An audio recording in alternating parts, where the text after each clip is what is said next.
night, our principal subject is seated on our stage here at the El Capitan Theater in Hollywood, behind the curtain, right back here. He's in for a real surprise, believe me. And there's someone in our audience whose life is closely connected with his. That someone is in for an even greater surprise. And the rest of you in our audience, I can hardly wait to see your faces. All right, open the curtains for This Is Your Life.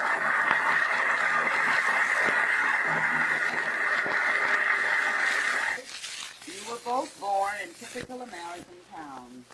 You, Dickie, in Chicago on beautiful Lake Michigan, and you, Urban, in St. Louis, Mo. You both had lovely childhoods, surrounded by loving parents, sisters, and brothers. Surely, Dickie, you'll remember this kindly voice, which helped to develop your fine and gentle character. Your loving governess, Fräulein Rotznase. Du böses Kind, du hast mir wieder nicht gehorcht. Geh sofort in dein Zimmer und bleibe da den ganzen Tag. You also made wonderful lifelong friends in those carefree, happy days. Here is the voice of one of them. I wonder if you recognize it. Gosh, Mother, do I have to take Dickie to the opera again? You, Urban, were also making fast friends in those days. I'm sure you will remember this voice. Urban's amazing success at Santa Anita undoubtedly stemmed from an early training in the casino at Agua Caliente. On one visit in 1927, two croupiers there took much more than a brotherly interest in him, and between offers of bonded tequila and schemes of collaboration at the gaming tables, we barely were able to escape and cross the border before sundown closing time. Now we come to the part of your life, Dickie, when you flowered into beautiful, exotic womanhood. Again, a voice from your past. The first time I saw Dickie, she scared me half to death. A little girl glaring at me through large, black, horn-rimmed glasses and with a huge, imposing volume in her hand. Then later, I met her again, when she was lovely, attractive, and much subdued. I dared to ask her for a date. On the way out of the Edgewater Beach Hotel, she swiped a cake with candles under the noses of her birthday party and unreeled her snake whip and forced me to go back for a night. Really a darling girl. Time passes and you have finally met your mate in beautiful cosmopolitan Charlevoix, where Urban fulfills your mad desire to sail and fly like the birds which you love. It was here that your flying days ended in a romantic adventure from which you will surely remember the voice of this bystander. When the plane crashed, I saw this young couple in the cockpit. As I rushed toward the wreck, I noticed a look of anguished concern on the young man's face. I asked, "Is she hurt?" He answered, "Only the wingtip, I think." Overcome by Urban's tireless devotion, you have finally set your wedding date, and your mother is happily absorbed in the gay whirl of last-minute preparations for this very important event. Well, I was out someplace, and we got Mrs. Wolf. And Mrs. Wolf got me. And Mrs. Wolf came back to the house, and Dick Galen got me. And somebody told Dick they went to Great Bar. Well, we booked the next over to the Great Bar. We were in every goddamn bar along where they would go. And Urban, I'm sure you never have forgotten this incident of your turbulent youth. I remember one exciting evening we had. The telephone rang in my bedroom, and I remember distinctly it was being painted. And the furniture was always over the room. I stumbled over it to get to the phone, and it was for Urban. Urban answered it, and after he came to the phone, he said, "Mother, Dickie is going to marry somebody else." Well, I talked to him for quite a little while, and then he went to his room. He slept on a sleeping porch. And after some time, I went into the room to talk to him again, and he was hanging out of a window. You can imagine how I felt about it. But he turned around and he said, Mother, don't worry. I was just wee-weeing. You are finally married on March 5th, 1934 in Los Angeles, California, and you are settled in your home on Rexford Drive in famous Beverly Hills on the wrong side of the track.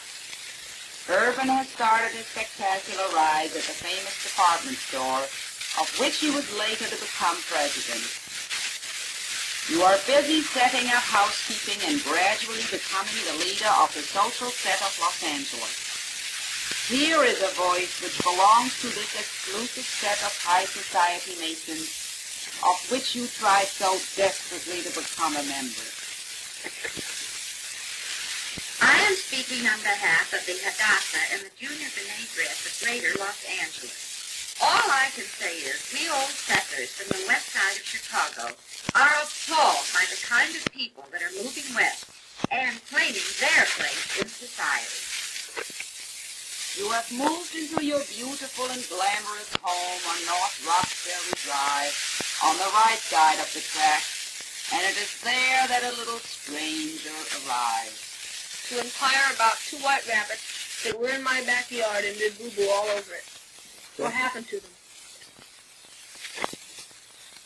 And 2 years later, you are again blessed. I can't see why a 10-year-old girl can't smoke or drink. Because it's a free country, and I don't see why. If I want. I'm 10 years old. And 1 year later, you were blessed again. Oh, I'm very sorry. I forgot to tell you that I just ordered an elephant, and we had to empty out the swimming pool so he would have a home. I'm so very sorry that I forgot to tell you about it. I hope you don't mind. And some years later, you were blessed again already. I don't see why we never would let you go out with any young men or to parties. After all, I'm 23 years old, and you always make me come home so early. The years go on, and life is very good for you at 726 North Roxbury Drive. How often you must have heard tributes such as, There's always a fly in the ointment. I must confess that Dickie has one very serious fault. She loves other people's gloves, and when one thinks it over, it's really much cheaper to steal them than to buy them. out of the depths of your father's fatherland comes this cry that you know full well, Dickie. Dickie, lass mich dir einmal deine Augen auskratzen. Ich kann diesen ekelhaften, aufgewärmten Kaffee bei dir wirklich nicht mehr trinken. Another foreigner plays a big part in your life, Dickie. Do you know this voice? Mrs. Hirsch, you are completely cured except for one tiny detail. You are totally mishugged. Now, Dickie and Irvin, we have shown you your past. But what does the future hold for you and all of us? I wonder if we could have a comment from Mr. Hirsch on this vital issue which faces us and the whole nation. Would somebody please find Mr. Hirsch? Mr. Hirsch is in the bathroom washing his hands. He cannot be contacted at this moment. Well, maybe you would be good enough to find Mrs. Hirsch for us to say a few words. Mrs. Hirsch is just making a 7-letter word on a triple and cannot be discouraged. Well, here you have it, ladies and gentlemen, the life of our two favorite people who are celebrating their 20th anniversary today. Everybody joins me in wishing you all the good luck in the world and saying, Happy Anniversary, Dickie and Irvin.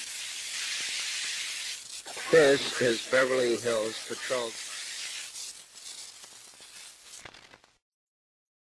This is Beverly Hills Patrol Car number 29. When you walk down the street in your muumuu, this is a frightening thing to the citizens of Beverly Hills, and Mayor Tannenbaum wishes you would desist. This is Irvin. Happy anniversary! Having been with Vicki during most of the important moments of her life, having socked her on the head when she made me write to school because we went in the same car, I think this is an opportunity to really say that I love both Vicki and Irvin very much. And I'm very glad that I can be here tonight. I also think that my wife will make a fool of herself when she talks tonight, for I'd love to have her say a word. Happy anniversary, Ma. I want to wish you the best of happiness to you and Daddy. Vicki, I am leaving traveling for Europe very shortly. You are going to take over my business. And if you don't perform as well as I expect you, you are fired. You can claim all the pearls and diamonds at liberty. Only count them after play. Happy anniversary to Mom and Dad and Rita.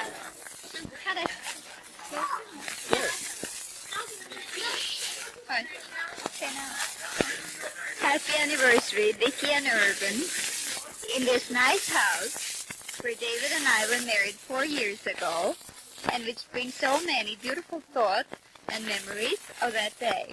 Very nice. Go ahead. May I also add that I don't find you quite Meshuggah, but rather very attractive and charming for having graduated me to wearing moot skirts and pearl earrings. Vicki and Irvin, my dearest and oldest friends, my heartiest congratulations. On behalf of Henry Levin, my husband, I would like to wish Vicki and Irvin a very happy anniversary. Hi, Irvin and Dickie. I hope you had a wonderful time at your anniversary party, and I hope you have many more in the future. Happy anniversary, Vicki and Irvin. I love you. This is Bert Lamb from Ross County, Saugan, after I've said congratulations. Very good. Happy anniversary. You ready? Yeah. Happy anniversary, Vicki and Irvin. It's perfect. Thank you. The nice thing that I want to say is happy anniversary to Bob and Alice Portis who did all this. Here's a drink to my much older brother and sister-in-law, and I wish them a very happy anniversary.